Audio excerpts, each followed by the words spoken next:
सिरहा के मिर्चिया नगरपालिका के मेयर श्रवण कुमार यादव नगरपालिका कानून सम्मत कने काज के लक भ्रम फैलाओल गेल कहत आपत्ति जनौले छै। मेयर यादव शुक्र दिन काठमांडू में पत्रकार सम्मेलन कऽ बीतल माघ आ फागुन में नगरपालिका खाली करौने जमीन के विषय में भ्रम फैलाओल गेल बतौले छै। वार्ता दिस नहीं लैक किसी व्यक्ति भ्रमित करवा काज कऽ रहल हुनक कथन छै। ओ मिर्चिया वार्ड नंबर 5 के 256 नंबर के किता नेपाल सरकार के स्वामित्व में रहल सेहो दोहरौलनि। 256 नंबर किता 60 नंबर किता का कुरा गर्दाखेरि त्यो सम्मानित अदालतले बोलेको कुरा हो। त्यसमा जनतालाई भ्रममा नपार्नुहोस्। जनतासँग जुन चाहिँ घर त्यहाँबाट साना साना टाहाराहरू जुन चाहिँ हटिएको छ, जुन प्रकारको चाहिँ त्यहाँ 60,000 जनसङ्ख्या भएको नगरपालिकालाई हामीले सबैलाई सेवा दिने हिसाबले त्यो अगाडि बढाएका छौं। त्यसमा चाहिँ तपाईहरुले दुःख दिने नेत नराख्नुस्। त्यो झन् उहाँहरुलाई लाल पूजा तपाईले मैले उपलब्ध गराइदिन्छु भनेर 20,000 25,000 गरी चन्दा उठाएर काठमाडौँमा आउँछ र काठमाडौँमा बस भाडा पनि त्यही मान्छेहरुसँग तिराउँछ। लजमा खाएका, होटलमा खाएका सबै त्यो चन्दा लिएर त्यस्तो मान्छेहरुलाई पीडा दिएको छ। भोलि त्यो लाल पूजा पाउँदैन भने तपाईहरुलाई के हुन्छ? भोलि तपाईहरुले कुन अधिकार सम्मत बोल्नु भएको छ कि म लाल पूजा दिलाउँछु?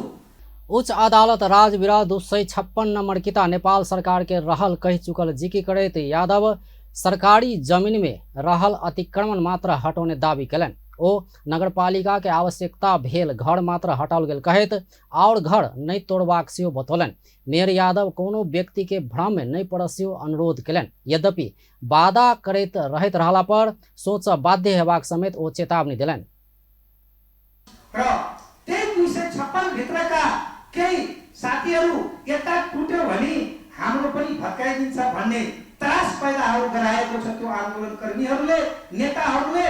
उहाँहरुलाई मैले आग्रह गर्न चाहन्छु, तपाईहरु बिना जानकारीको, बिना तपाईको आवश्यकताको हामीले त्यो अहिले बाटो रोजेका छैनौं।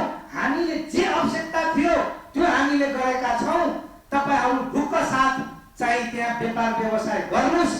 तपाईहरु यस्तै उतार चढावमा पर्यो भने हामीले सोच्ने बाध्य हुन्छ। मेयर यादव की दिन पहिने भेल प्रदर्शन के क्रम में नगरपालिका के संपत्ति तोड़फोड़ कयल गेल कहत तोड़फोड़ में संलग्न ऊपर कार्रवाई हेबाक समेत चेतावनी दिलन।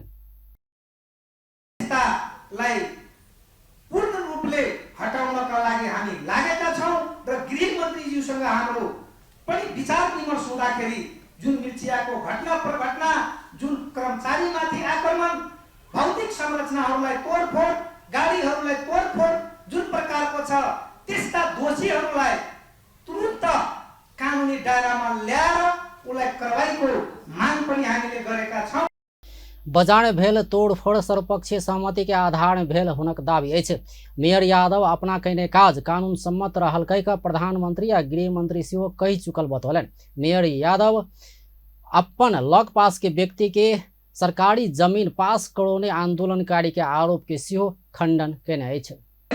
त्यो जग्गा दर्ता गर्ने बेलामा तपाईलाई प्रमाण खोज्छ, नगरपालिकाको सिफारिस खोज्छ, वडाको सिफारिस खोज्छ, अनि बल्ल चाहिँ प्रक्रिया सबै पुगेपछि चाहिँ अगाडि बढाउँछ। तर त्यो अवस्थामा जग्गा गएकै छैन। त्यो फिल्ड बुक खाली छ, विशेष नापीले पनि खाली भइएको छ र कसै व्यक्तिले निवेदन। मेयर यादव पीड़ित के आंदोलन में साथ दढ़ल नेता प्रति आक्रोश व्यक्त कलन। ओ अपना ई नेता सब के सम्मान केने मुदा ओ सब उलट व्यवहार केने बतौलन। ओ नेता सब संग बाजबाक संस्कार नहीं भेल कहत ओ शिक्षक राखि कऽ ओकरा सबके ज्ञान देव अपना तैयार रहल टिप्पणी कलन। वो विचार राख्न अलिकति पनि लाज लाग्दैन, लिहाज लाग्दैन। सोच्नुस् त, भर्खर 1 वर्ष चुनाव भएछ, हामी यत्रो बोल गरेर एउटा चाहिँ दोस्रो कार्यकालमा हामीले तपाईलाई सम्मानित गरेछौं। जितेको हारेकोलाई सबैलाई बोलाएर मैले पालिकामा निर्णय गराएका छौं। तपाईलाई राजनीतिक दलमा नेतामा मैले स्वीकार गरेका छौं। तर तपाईले जुन चाहिँ एउटा कुण्ठाघात रूपमा बोल्नु भएको छ, जुन चाहिँ आत्मालाई चिरा बोल्नु भएको छ त्यसको प्रति तपाईले सोच्नुपर्छ। एउटा नगर प्रमुखको विषयमा बोल्दाखेरि अलि शब्दहरूलाई ख्याल गर्नुस्।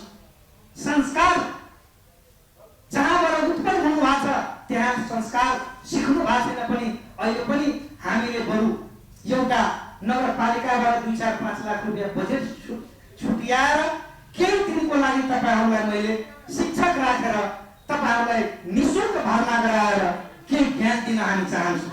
ऐसे पहिने बीतल वैशाख 20 गते मिर्चिया के पीड़ित तथा अगुवा सब से काठमांडू में पत्रकार सम्मेलन कक मेयर यादव शक्ति के दुरुपयोग कक गलत कदम उठाउने आ अपना सबके बेघर बनाउने आरोप लगौने छल। ये आरोप के खंडन कर मेयर यादव सिंह शुक्र दिन पत्रकार सम्मेलन केने अछि। पत्रकार सम्मेलन में कर्जनहा नगरपालिका के पूर्व नगर प्रमुख गंगा पासवान, कर्जनहा नगरपालिका के पूर्व उप मेयर ज्ञानू श्रेष्ठ, नगरपालिका के निमित्त प्रमुख प्रशासकीय अधिकृत विजय कुमार महतो, नेकपा माओवादी केन्द्र के नेता चंदेश्वर यादव लगायत उपस्थित भेल छल।